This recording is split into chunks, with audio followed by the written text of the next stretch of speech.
여러분 지혜 얻고 싶으시죠? 명철 얻고 싶으시죠? 특히 어린 자녀를 둔 학부모님들, 우리 아이가 꼭 하나님의 지혜를 많이 받았으면 좋겠다라고 생각하시죠? 그런데 왜 하나님께서 지혜를 주시지 않을까요? 하나님께서 왜 내가 일하는 사업장과 회사 생활에는 지혜를 주시지 않는 걸까요? 바로 이 두 가지를 놓쳐서 그렇습니다. 이 두 가지란 무엇이냐? 하나는 바로 겸손한 마음, 즉 듣는 마음과 두 번째로는 하나님 나라에 대해 간과하고 있기 때문입니다. 첫 번째로 듣는 마음이 무엇이냐? 그것은 솔로몬을 생각해 보시면 바로 이해하실 수 있을 겁니다. 솔로몬이 하나님을 경외하던 시절, 그 어렸던 시절로 돌아가 봅시다. 그가 기브온 산당에서 하나님께 제사를 드리고 하나님께서 그의 꿈에 나타나셔서 무엇을 받고 싶으냐라고 물으시는 장면이 열왕기상 3장에 잘 나타나 있죠. 그러한 질문에 솔로몬은 듣는 마음이라고 답했습니다.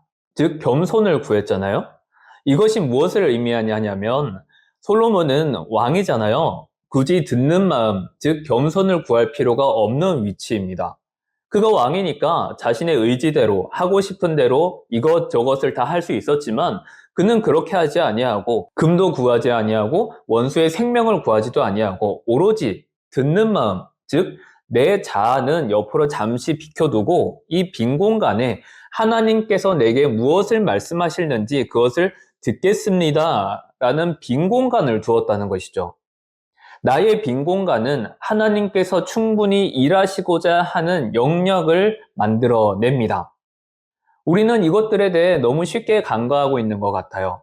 하나님 이것도 해주셔야 됩니다. 저것도 해주셔야 됩니다. 여러 가지 요구사항은 많지만 정작 하나님께 내가 겸손함으로 듣는 마음으로 하나님께서 일하실 공간을 마련해 두고 있는가? 그것에 대해 우린 첫 번째 점검을 해보아야만 합니다. 열왕기상 3장 9절에 기록되기를 누가 주의 이 많은 백성을 재판할 수 있사오리이까 듣는 마음을 종에게 주사 주의 백성을 재판하여 선악을 분별하게 하옵소서. 아멘. 그가 겸손하게 듣는 마음을 강구했던 이유는 자기가 왕으로서 하나님의 백성을 재판할 만한 지혜가 없다라고 판단했었고 하나님 나라를 위한 마음으로 즉 자신의 안위가 아니라 나보다 더 크신 하나님의 뜻을 위해서 이렇게 기도했다라는 것입니다. 하나님께서는 이 말을 매우 흡족하게 받으셨다라고 기록하고 있습니다. 자기 자신의 유익을 위해 구했던 것이 아니라 하나님 나라의 백성들을 위해 이 나라를 위해 하나님께서 택하신 이 민족들을 위해 왕이지만 내가 내 마음대로 할 수는 있지만 그렇게 하지 아니하고 내가 듣는 마음으로 내 마음을 활짝 열어두었더니 이제는 그 빈 공간에 하나님께서 다른 모든 것들을 채우시겠다라는 그 권능이 발휘되기 시작했던 것입니다.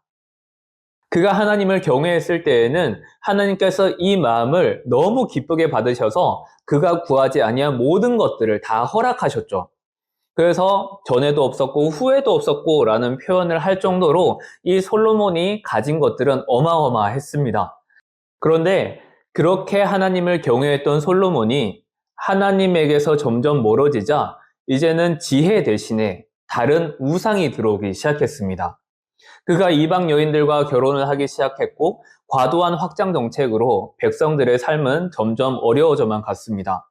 그리고 그의 아들인 르호보암 때에 이르렀을 때 나라가 둘로 쪼개졌다는 것은 저희가 익히 알고 있는 사실입니다. 여러분, 그가 하나님을 경외했을 때의 결과와 경외에서 떠났을 때의 결과, 이 두 가지에 대해서 우리는 너무 많은 설교를 들었기 때문에 여기에 대해서는 제가 굳이 말씀드리진 않겠지만 하나님께서 떠난 그 빈자리에 무엇이 채워질지에 대해서 여러분들은 고민하셔야만 합니다. 하나님을 경외했을 때, 즉 듣는 마음으로 겸손히 내 마음을 한쪽으로 다 치워버리고 하나님께서 일하실 수 있을 공간을 충분히 두었을 때에는 하나님께서 지혜도 주셨고 그 외에 하나님의 기쁘신 뜻대로 내게 축복하셨지만 이제는 점차 내 자아가 살아나고 하나님 조금만 옆으로 비켜주세요. 이제는 내 자리가 조금 더 필요합니다. 라는 교만이 싹트기 시작했을 때는 하나님의 지혜가 점점 사라지고 대신 그가 다스렸던 나라, 그리고 우리의 일상까지 피폐해질 수밖에 없다는 사실을 성경은 말하고 있지 않습니까? 그렇기에 우리가 지혜를 얻지 못하는 첫 번째 이유, 바로 내가 듣는 마음으로 하나님께서 일하실 만한 공간을 충분히 마련해 두고 있는가 하는 점입니다. 우리의 경험도 많고 학식도 많고 이제까지 인생도 많이 살아왔지만 그러한 것들보다 나보다 더 크고 깊고 넓으신 하나님의 지혜가 내 삶 속에서 충분히 일할 만큼 내가 마음의 그릇을 준비하고 있는지 우리는 이것을 반드시 점검해 보아야 할 것입니다. 창세기 3장에서 뱀이 하와를 꼬드길 때 이렇게 이야기를 하죠. 야, 이거 먹으면 너도 하나님처럼 되어서 선악을 분별할 수 있을 거야 라고 말입니다. 그런데 하와가 그 선악과를 먹고 눈이 밝아졌을 때 어떤 일이 일어났습니까? 그것을 아담에게도 주어 먹게 하였을 때 분명히 서로 사랑하고 서로 한 몸처럼 지냈던 사이였는데 이제는 그들이 서로를 비난하는 지경에 이릅니다. 아니, 하나님께서 주셨던 지혜는 나라를 슬기롭게 하고 백성들의 삶을 평탄하게 하였지만 내 스스로 취하려고 했었던 그 지혜는 이미 연합되어 있던 관계를 깨트려 버리고 내가 맞다, 네가 틀리다 라는 비난의 관계로 바뀌게 된다는 점입니다. 그래서 이 지혜가 어디서부터 오는지 하나님을 경외하는 지혜인지 아니면 내 스스로 내 자만과 교만으로 취한 지혜인지 이것을 분별하는 것은 대단히 중요한 문제입니다. 하나님께서 주시는 이 지혜의 영은 서로를 연합하게 하고 자신의 맡은 일을 슬기롭게 풀어내게 합니다. 그렇기에 여러분, 우리가 하나님께 머리를 조아려야 하는 이유, 우리가 피조물로서 하나님을 경외해야 하는 이유가 바로 여기에 있습니다. 하나님께서는 우리에게 선을 주길 원하시고 선물을 주길 원하시는데 우리 스스로 자꾸 그 듣는 마음에서 도망가려고 하는 것, 내 자아와 내 교만이 자꾸만 살아나려고 하는 이것을 하나님 앞에 경외함으로 겸손히 엎드려야 할 것입니다. 하나님만이 나의 창조주 되시고 여호와를 경외하는 것이 지혜의 근본이라는 것을 우리의 마음으로 고백하셨으면 좋겠습니다. 다음으로 우리가 지혜를 얻지 못하는 두 번째 이유입니다. 마태복음 6장 33절에 이르기를 너희는 먼저 그의 나라와 그의 의를 구하라. 그리하면 이 모든 것을 너희에게 더하시리라 라고 되어져 있습니다.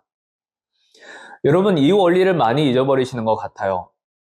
솔로몬이 듣는 마음을 강구했었던 것, 이 많은 백성을 부족하니 하나님 나에게 지혜를 주십시오. 요 이야기와 방금 예수님께서 말씀하셨던 너희는 먼저 그의 나라와 그의 의를 구하라. 그리하면 이 모든 것을 너에게 더하시리라 라고 말씀하셨던 요 두 개를 잘 연결해 보십시오. 그러면 우리 기도에 지금 빠져 있는 부분이 보이실 겁니다. 무엇이 빠져 있습니까? 나의 바람과 나의 희망은 이렇게 거창한데 그 바람과 희망이 과연 하나님의 나라와 하나님의 의에 어떻게 연결될 것이냐라는 그 질문이 빠져 있습니다. 예수님께서 이 말씀을 하셨던 배경은 바로 염려하지 말라는 교훈에서 시작됐습니다.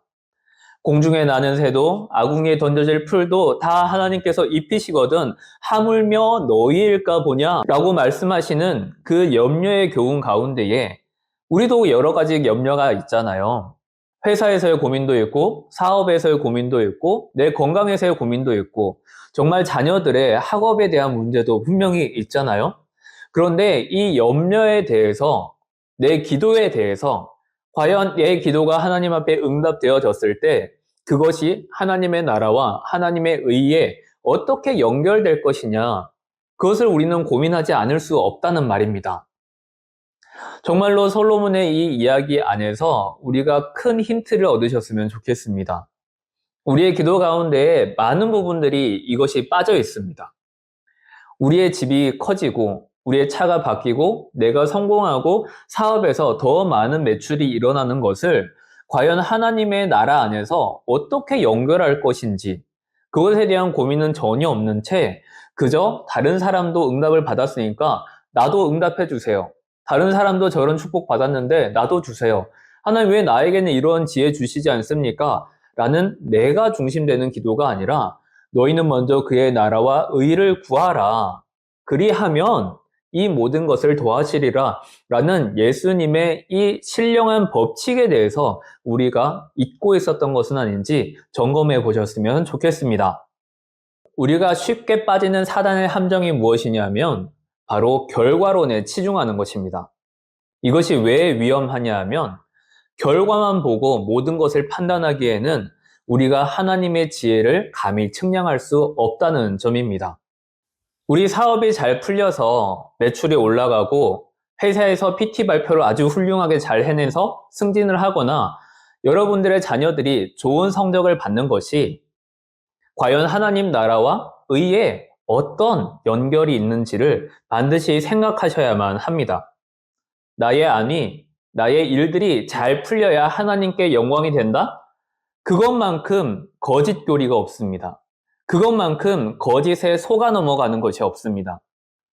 여러분, 우리가 이 원리를 놓치고 있으니까 자꾸 욕심으로 구하는 기도가 되고 하나님의 응답이 없어지는 것입니다.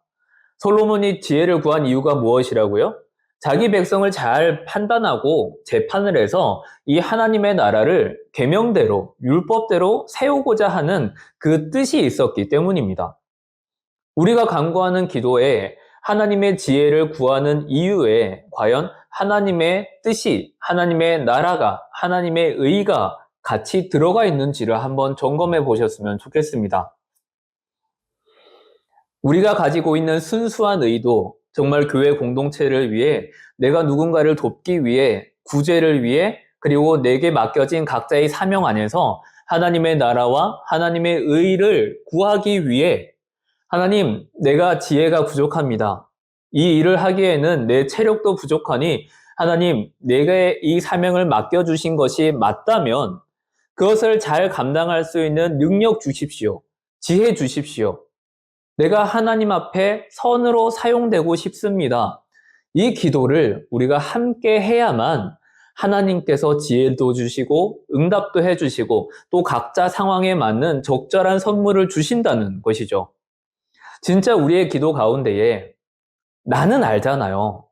우리가 자꾸 주변 사람들에게 보이기 위한 기도 그런 거 말고 정말 골방의 기도 속에서 하나님 앞에 진솔하게 내가 섰을 때 내 마음을 속이지 않고 진짜 내가 솔직한 마음으로 하나님, 저 개인적으로는 이렇게 하고 싶어요. 그런데 주님께서 내게 어떠한 사명을 맡기셨는지 제가 그 사명을 잘 감당하기 위해서라면 반대의 일이라 할지라도 순종하겠습니다.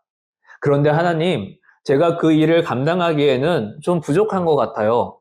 그러니 저에게 지혜를 허락하여 주셔서 아니면 재정도 좀 허락하여 주셔서 제가 이것을 잘 감당할 수 있도록 저를 인도해 주십시오. 라는 하나님의 주권에 맡기는 기도가 이루셨으면 좋겠습니다. 하나님께서 반드시 흡족해 하시며 우리가 구하지 아니한 것들도 분명히 채워주실 줄 믿습니다. 그것이 바로 하나님을 경외함으로써 얻게 되는 지혜의 법칙이기 때문입니다. 그렇게 여러분, 우리에게 주신 그 지혜로 말미암아 각자의 은사대로 교회 공동체를 잘 섬기시고 또 하나님 나라의 확장을 위해 열심히 뛰어주셨으면 좋겠습니다. 내게 감당치 못할 시험은 주시지 않는다 하였으니 혹시 막힌 담을 보신다면 하나님 내게 지혜를 주시려고 내 기도 방향을 하나님께 맞추게 하시려고 이 담을 보게 하시는구나 라고 긍정적인 신앙으로 나아가셨으면 좋겠습니다. 분명히 하나님께서는 그 담도 피하게 하시고 하나님의 살아계심도 경험케 하실 것입니다.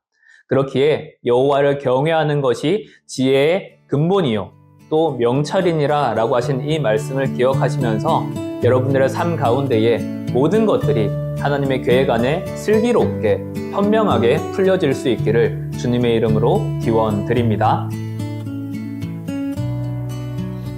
이렇게 우리가 지혜를 얻지 못하는 두 가지 이유에 대해서는 설명을 해드렸고 다음 2부 영상에서는 실제 사례를 소개해 드리도록 하겠습니다. 영상 마지막에는 오늘 이야기를 통해 나눌 수 있는 소그룹 질문들을 올려두었으니 잘 활용해 보셨으면 좋겠습니다.